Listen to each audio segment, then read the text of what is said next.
प्यारे बच्चों, आज हम कक्षा 12 की भौतिक विज्ञान की इस क्लास में पुनः कुछ आंकिक प्रश्नों को हल करेंगे। पिछली क्लास में भी हमने कुछ आंकिक प्रश्न देखे थे।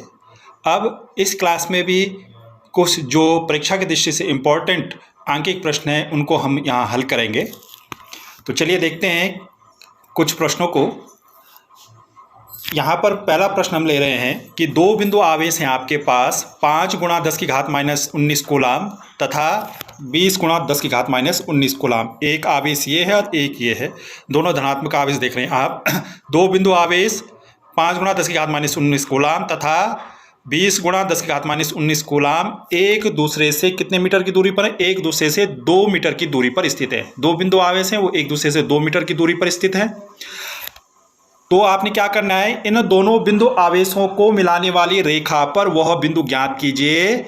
इन दोनों आवेशों को मिलाने वाली रेखा पर वह बिंदु ज्ञात कीजिए जहां पर वैद्युत क्षेत्र की तीव्रता 0 है। दो बिंदु आवेश दे रखे हैं, उनके बीच की दूरी आपको दे रखी है। अब इन दोनों बिंदु आवेशों को मिलाने वाली रेखा पर आपने वह बिंदु ज्ञात करना है जहां पर वैद्युत क्षेत्र की तीव्रता क्या हो? 0 हो। ठीक है, तो अब क्या करना है आपने यहाँ पर देखिए कि सबसे पहले आपने ये ए और बी दो बिंदु ले लिए। यहाँ पर ए बिंदु पर आपने ये आवेश ले लिया Q1 5 × 10⁻⁻19 कूलाम और बी बिंदु पर आपने आवेश ले लिया Q2 बराबर 20 × 10⁻⁻19 कूलाम। जो दो बिंदु आवेश थे वो दो बिंदुओं पर ले लिए। Q1 वाला आपने ये पहला वाला ए बिंदु पर ले लिया, ये पहला वाला जो है आपने ए बिंदु पर ले लिया, दूसरा वाला बी बिंदु पर ले लिया। अब ए और बी की बीच की कुल दूरी आपने कितनी मान ली? r है। ए से बी तक की कुल दूरी कितनी है? r मान ली।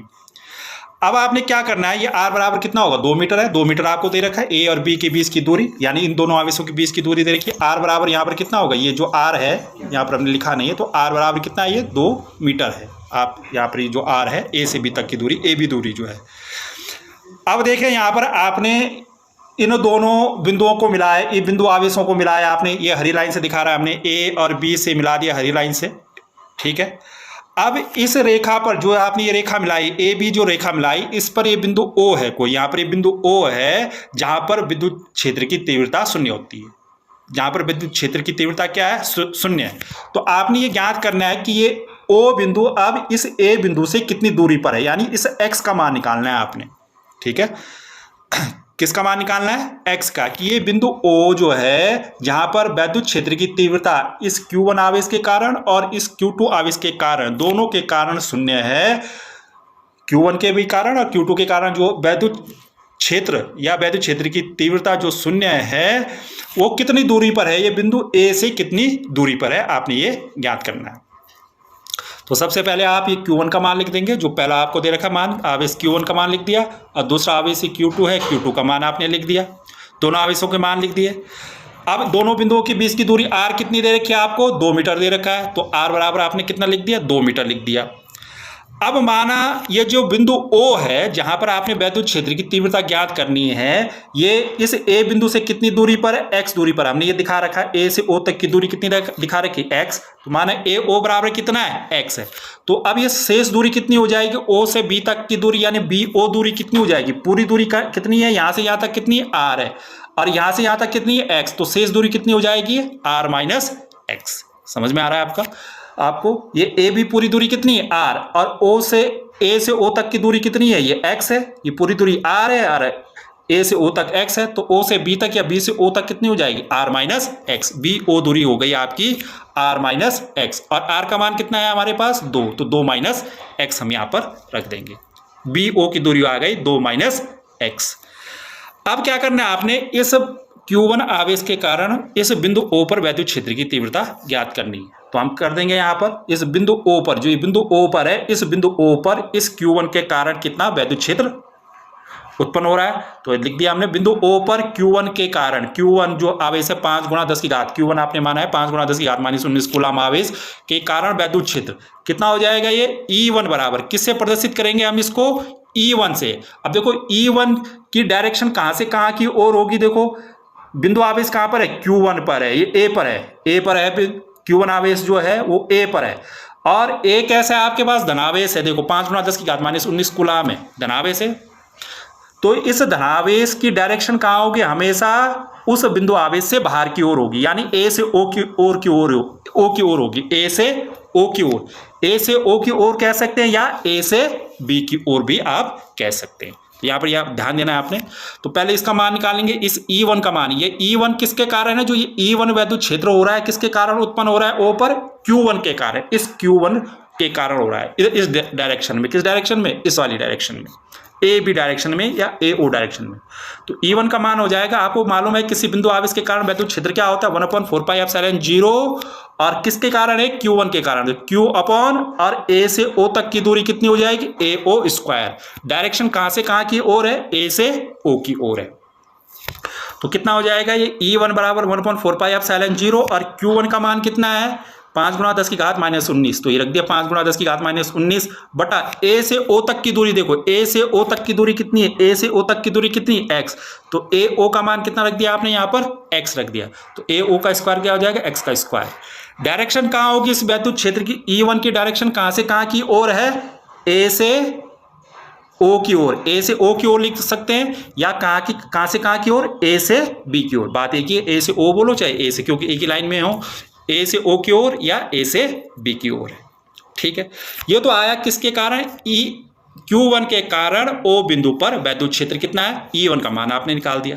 अब इसी तरह से ये B बिंदु पर जो Q2 आवेश है, इसके कारण इस बिंदु O पर वैद्युत क्षेत्र निकालना है। अब देखो इसकी डायरेक्शन कहाँ होगी, ये है आपके पास, यहाँ पर है बिंदु आवेश B पर है, कहाँ पर निकाला है बिंदु आवेश आपने, इस O बिंदु पर निकालना है। तो यहाँ पर जो वैद्युत क्षेत्र की डायरेक्शन होगी कहाँ होगी, बिंदु आवेश से उस बिंदु की ओर होगी जहां पर निकालना है। तो किधर की ओर होगी, इधर की ओर होगी, यानी किस डायरेक्शन में होगी, BO डायरेक्शन में होगी। किस डायरेक्शन में, BO डायरेक्शन में, इस Q2 के कारण। ध्यान देना यहाँ पर, इसलिए डायरेक्शन बहुत ध्यान से आपने समझना है कि Q2 के कारण कहाँ पर O बिंदु पर निकालनी थी। तो यहाँ पर डायरेक्शन कहाँ से हो जाएगी, B से O की ओर, क्योंकि बिंदु आवेश से उस बिंदु की ओर, जिस बिंदु पर आपने वैद्युत क्षेत्र निकालना है उसकी ओर वैद्युत क्षेत्र की डायरेक्शन होती है। तो यही है यहाँ पर हमने निकाला क्या, बिंदु O पर, जो ये बिंदु O है, इस बिंदु O पर इस Q2 आवेश के कारण, Q2 आवेश कितना है, 20 × 10⁻⁻19 कूलाम आवेश के कारण वैद्युत क्षेत्र। E2 का मान कितना हो जाएगा, 1/4πε Q/r² होता है। तो यहाँ पर r तो नहीं है, दूरी क्या है यहाँ पर कितनी है, B से O तक की दूरी कितनी है, BO। तो 1/4πε Q2/BO²। तो कितना रख देंगे अगले स्टेप में, E2 बराबर, E2 वैद्युत क्षेत्र है यहाँ पर, 1/4πε Q2 का मान हमारे पास ही है 20 × 10⁻⁻19, वो रख देंगे, बटा BO की दूरी कितनी है, यहाँ से देखो BO की दूरी कितनी आई थी हमारे पास, r-x, और r-x का मान कितना आया था, ये r-x आया था BO दूरी, और rx- का मान कितना आया था हमारे पास, 2-x। तो हम BO की जगह कितना रख देंगे, 2-x का होल स्क्वायर, BO का होल स्क्वायर है, 2-x का होल स्क्वायर हो जाएगा। ये हो गई समीकरण नंबर 2। डायरेक्शन कहाँ से कहाँ की ओर होगी इसकी, B से O की ओर। अब ये दो वैद्युत क्षेत्र आ गए, यहां पर O बिंदु पर आ गए, एक Q1 के कारण हो गया E1 और Q2 के कारण हो गया E2। आप देख रहे हैं, इस Q1 के कारण O बिंदु पर कौन सा वैद्युत क्षेत्र है, E1, और इस वाले वैद्युत क्षेत्र के कारण कौन, इस आवेश Q2 के कारण कौन है, E2। अब यहाँ पर O पर आपने परिणामी तीव्रता निकालनी है। परिणामी तीव्रता का मतलब E निकालना है आपने, E1 और E2 के कारण कुल कितना वैद्युत क्षेत्र यहाँ पर उत्पन्न हो रहा है, E। तो इसके लिए क्या करते हैं, हमने पहले एक डेरिवेशन में भी किया था। तो यहाँ पर क्या करना है आपने, क्या करना है, दोनों जो वैद्युत क्षेत्र है उनकी डायरेक्शन पहले एक ही तरीके से कर देंगे। कौन सी स्थिति है यहाँ पर, अक्षीय स्थिति देख रहे हैं आप, एक लाइन के अलोंग है, एक ही रेखा के अनुदिश है, यानी वैद्युत द्विध्रुव के अनुदिश समझ सकते हैं हम एक तरह का। हालांकि यहाँ पर वैद्युत द्विध्रुव नहीं है, यहाँ पर आवेश अलग अलग हैं, पर यहाँ पर आप ये समझ सकते हैं कि एक ही लाइन के अलोंग हैं। तो यहाँ पर वैद्युत क्षेत्र आपने क्या करने हैं, पहले एक ही दिशा के अनुदिश करने हैं। तो यहाँ पर एक ही दिशा के अनुदिश कर देंगे इसको। तो देखो पहले क्या है आपके पास, E2 का मान कितना है, ये है आपके पास 1/4πε 20 × 10⁻⁻19 बटा 2-x का होल स्क्वायर। दिशा कहाँ से, BO की स्क्वायर, और E1 की, ये तो E2 की डायरेक्शन है, और E1 की डायरेक्शन कहाँ है, ये है E1 की डायरेक्शन। तो आप क्या करें, इस E2 को E1 की डायरेक्शन में कर दो, यानी इसका चिन्ह परिवर्तित कर देंगे। E2 का चिन्ह क्या कर देंगे आप, परिवर्तित। ये धनात्मक है राशि पूरी, तो आप इसको क्या बना दो, ऋणात्मक। तो ऋण चिन्ह क्या प्रदर्शित करेगा, अपोजिट डायरेक्शन को। ये पहले भी हम कर चुके हैं ऐसा। तो आपने ये E2 का मान क्या रख दिया, यहाँ पर E2 का मान ये धनात्मक है, ये E2 का मान कितना है यहाँ पर, ये धनात्मक है, तो E2 का मान यहाँ पहले क्या रख देंगे, इससे पहले ऋणात्मक। तो मैंने ये रख दिया मान यहाँ पर E2 बराबर -1/4πε0 10⁻⁻⁻² तो पहले दिशा कहाँ थी, अब BO की ओर थी, तो अब क्या हो जाएगी, OB की ओर। देख रहे हैं आप, पहली दिशा ये थी, ये वाली दिशा थी, तो आपने जब माइनस चिन्ह रखा, अब दिशा कहाँ हो जाएगी, अब ये वाली दिशा नहीं होगी, अब कौन सी हो जाएगी दिशा, OB की ओर। OB की ओर, OB का मतलब क्या हो सकता है, A से B की ओर, A से B की, OB का मतलब A से B की ओर हो जाएगी डायरेक्शन। तो यहाँ पर हमने क्या दे दी डायरेक्शन, A से B की ओर। तो अब परिणामी वैद्युत क्षेत्र की तीव्रता का क्या करेंगे आप, E निकालेंगे, तो दोनों को जोड़ देंगे, E1 + E2। E का मान आपने अभी पीछे देखा कितना है, 1/4πε0 5 × 10⁻⁻19/x², समीकरण नंबर 1 से। और इस समीकरण नंबर 3 से आपने रख दिया यहाँ पर, जो समीकरण नंबर 3 है, प्लस और माइनस साइन के साथ, ये माइनस साइन के साथ 1/4πε0 20 × 10⁻⁻19/2 - x²। तो कितना हो जाएगा, E बराबर कितना हो जाएगा, 1/4πε0 दोनों जगह कॉमन आ जाएगा, 10⁻⁻19 भी कॉमन आ जाएगा, तो शेष कितना बच गया ये अंदर, 5/x² - 20/2 - x²। ठीक है, ये पूरा कॉमन आ जाएगा। तो क्या आ जाएगा, इसलिए क्या आ जाएगा, अब देखो हमें प्रश्न में क्या दे रखा है, ये तो आपने मान निकाल दिया, परिणामी तीव्रता कितनी होगी, इतनी होगी, किंतु आपको क्या दे रखा है, आपने क्या निकालना है, इन दोनों आवेशों को मिलाने वाली रेखा पर वह बिंदु ज्ञात कीजिए जहां पर वैद्युत क्षेत्र की तीव्रता 0 हो। तो हमने क्या माना है कि बिंदु O पर वैद्युत क्षेत्र की तीव्रता क्या हो रही है, 0 हो रही है। E का मान कितना हो रहा है, 0। तो E का मान यहाँ पर 0 रखेंगे, क्योंकि बिंदु O पर परिणामी वैद्युत क्षेत्र की तीव्रता या वैद्युत क्षेत्र कितना है, 0 है। तो E का मान 0 हो गया, E बराबर 0 हो गया। तो E का मान हमारे पास है, अभी निकाला है हमने, उसको रख देंगे 1/4πε0 10⁻⁻19 ब्रैकेट में रखेंगे 5/x² - 20/2 - x², और ब्रैकेट बंद हो जाएगा, बराबर 0। ये जो ब्रैकेट के बाहर मान है 1/4πε0 × 10⁻⁻19, ये दूसरी साइड जाएगा, यहाँ दूसरी साइड 0 के बटे में जाएगा, कुछ ये 4πε0 0 से गुणा होगा और 10⁻⁻19 इसके बटे में जाएगा, 0 के बटे में जाएगा, तो पूरी राशि क्या हो जाएगी, 0 हो जाएगी।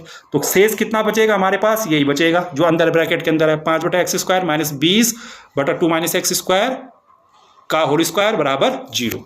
अब जो ये वाली राशि है 20/2 - x², इसको दाईं साइड ले जाएंगे, क्योंकि ऋणात्मक है, तो दूसरी ओर जाके क्या हो जाएगी, ये धनात्मक हो गई, 5/x² बराबर 20/2 - x²। ठीक है, अब इस 5 को यहाँ बटे में ले जाएंगे और 2 - क्रॉस मल्टीप्लिकेशन कर देंगे, 2 - x² का गुणा यहाँ कर देंगे, ये यहाँ चला जाएगा, तो कितना आ जाएगा, यहाँ चला जाएगा, तो कितना आ जाएगा, 2 - x² हो गया, का होल स्क्वायर हो गया। और ये x² कहाँ जाएगा, ये वाला x यहाँ 20 के साथ गुणा हो जाएगा, तो 20 × x हो जाएगा, और 5 यहाँ बटे में आ गया। ठीक है, क्रॉस मल्टीप्लिकेशन कर दिया आपने, तो यहाँ पर आ जाएगा 2 - x², और ये 5 से 20 में भाग देंगे तो कितना आ जाएगा, 4 5 चक्कू 20, और शेष कितना है, x²। अब इसको पक्षांतर करेंगे, 4x² को उधर लिया है, 2 - x² को उधर लिया है, 4x² बराबर 2 - x²। तो अब आप 4x² को क्या लिख सकते हैं, इसका होल स्क्वायर लिख सकते हैं, 2x का होल स्क्वायर, इसको स्क्वायर खोलेंगे तो 2 दूनी 4x² हो जाएगा फिर, तो आप इसको ऐसा लिख देंगे 2x का होल स्क्वायर। अब ये स्क्वायर दूसरी साइड जाएगा तो क्या हो जाएगा, अंडर साइन बन जाएगा, दूसरी साइड जाएगी 2x, यहाँ 2x बन जाएगा, अंडर साइन दूसरी ओर जाएगा, 2 - x का होल स्क्वायर। तो अब 2x बराबर कितना हो जाएगा, अब अंडर साइन भी स्क्वायर है तो हट जाएंगे, पर यहाँ पर प्लस माइनस भी आएगा। अब देखो यहाँ पर ध्यान देना है कि -2 का होल स्क्वायर कितना होता है, 4 होता है, और +2 का होल स्क्वायर भी कितना होता है, 4 होता है। भाई -2 × -2 कितना होगा, 4 होगा, +2 × +2 भी कितना होगा, 4 होगा। तो प्लस माइनस मान आते हैं हमेशा ऐसे स्क्वायर में, जब निकालते हैं हम वर्गमूल में, तो इस तरह से प्लस माइनस मान आ गए। यहाँ पर 2 मान आएंगे, एक प्लस में आएगा और एक माइनस में आएगा, यानी 2x का मान +2 - x भी है और -2 - x भी है। तो अब इस मान को मैं यहाँ आगे लिख देता हूँ, मैंने ये मान लिख दिया यहाँ पर, 2x बराबर +-2 - x। अब यहाँ पर कंडीशन लेंगे कि यदि 2x बराबर, मैथमेटिक्स जैसे सिंपल मैथमेटिक्स करते हैं हम, 2x बराबर प्लस मान लेंगे पहले, 2 - x हमने ले लिया, तो अगले स्टेप में क्या हो जाएगा, 2x बराबर, ये प्लस हट जाएगा, प्लस साइन का मतलब प्लस लिखते नहीं है, 2 - x हो जाएगा, तो कितना हो जाएगा 2x, और ये -x इधर बाईं साइड जाएगा तो कितना होगा, प्लस का हो जाएगा, और ये 2 शेष बच गया, तो शेष कितना है 3x बराबर 2। तो x का मान हमारे पास आ जाएगा ये x बराबर 2/3, ये 3 बटे में चला जाएगा, 2/3। दूसरा मान भी निकालेंगे इसी से, जो ये वाला है हमारे पास ये मान है, इससे ही निकालेंगे। यदि अब 2x बराबर कितना हो गया माइनस, पहले हमने प्लस लिया था, अब ये माइनस वाला लिया, -2 - x हो गया है मान जो इससे, तो 2x बराबर कितना हो जाएगा, 2x बराबर हो जाएगा, ये ब्रैकेट खुलेगा तो -2 हो जाएगा और माइनस माइनस का प्लस हो जाएगा, प्लस x हो जाएगा। तो अब क्या करेंगे, इस x को इधर लाएंगे बाई साइड, तो प्लस इधर प्लस का x है, इधर बाई साइड जाके माइनस का हो जाएगा, 2x - x बराबर -2, यहाँ शेष बच जाएगा। तो 2x में से x गया तो कितना हो गया x, और ये शेष कितना बचा x - x बराबर -2। तो हमारे पास 2x के मान आ गए, एक x बराबर 2/3 हो गया और x बराबर -2। यहाँ पर हम x बराबर -2 मान मान्य नहीं होगा क्योंकि ऋणात्मक मान है, तो दूरी हम यहाँ पर धनात्मक वाली जो दूरी होगी उसी को कंसीडर करेंगे, ऋणात्मक मान को कंसीडर नहीं करेंगे। तो यहाँ पर x का मान कितना हो गया 2/3। तो इसलिए बिंदु आवेश से अब कितना, बिंदु आवेश जो Q1 है, x कौन सी दूरी थी, x का मान x, देखो x कौन सी दूरी थी चित्र में, देखो x कौन सी दूरी थी, ये a से o तक की दूरी, यानी Q1 से लेकर और बिंदु o तक की दूरी, जहां पर आपने वैद्युत क्षेत्र की तीव्रता ज्ञात करनी थी, जहां पर वैद्युत क्षेत्र की तीव्रता शून्य थी, Q1 से O तक की दूरी थी x। तो अब किससे, इस Q1 से कितनी दूरी पर x, और x का मान कितना आया आपके पास यहाँ 2/3, ये x का मान कितना आ रहा है 2/3। तो इसलिए बिंदु आवेश Q1 से x बराबर 2/3 मीटर की दूरी पर परिणामी वैद्युत क्षेत्र क्या होगा आपका, शून्य होगा। यही आंसर आपने निकालना था। ठीक है, तो ये प्रश्न आता है 2 नंबर या 3 नंबर में, बोर्ड परीक्षा में पूछा जाता है अधिकतर, आप इसको करेंगे। अब देखिए हम ये दूसरा प्रश्न यहाँ पर देख रहे हैं, वैद्युत द्विध्रुव से आप क्या समझते हैं और इसके कोई 4 उदाहरण लिखिए। तो वैद्युत द्विध्रुव से आप क्या समझते हैं, वैद्युत द्विध्रुव की परिभाषा हम पहले डिस्कस कर चुके हैं। इसके हम ये दूसरे वाले पॉइंट को लेते हैं कि इसके कोई 4 उदाहरण लिखिए, वहाँ पर हमने उदाहरण नहीं देखे थे। तो वैद्युत द्विध्रुव के उदाहरण ये हैं 4 जो यहाँ पर हम बता रहे हैं, जल पानी H2O, अमोनिया NH3, अमोनिया भी एक इसका उदाहरण है, HCl हाइड्रोक्लोरिक अम्ल जिसको कहते हैं हम, HCl भी इसका एक उदाहरण है, और एसिटिक एसिड CH3COOH। तो ये 4 उदाहरण है वैद्युत द्विध्रुव के। इनमें क्या होता है, एक धनावेश होता है और एक ऋणावेश होता है, और इनके बीच की जो दूरी होती है बहुत कम दूरी होती है, अल्प दूरी होती है। ये सब एक ऐसे निकाय हैं जिसमें 2 समान प्रकार के आवेश होते हैं और वो विजातीय होते हैं। उनकी प्रकृति क्या होती है, विपरीत होती है। परिमाण तो समान होता है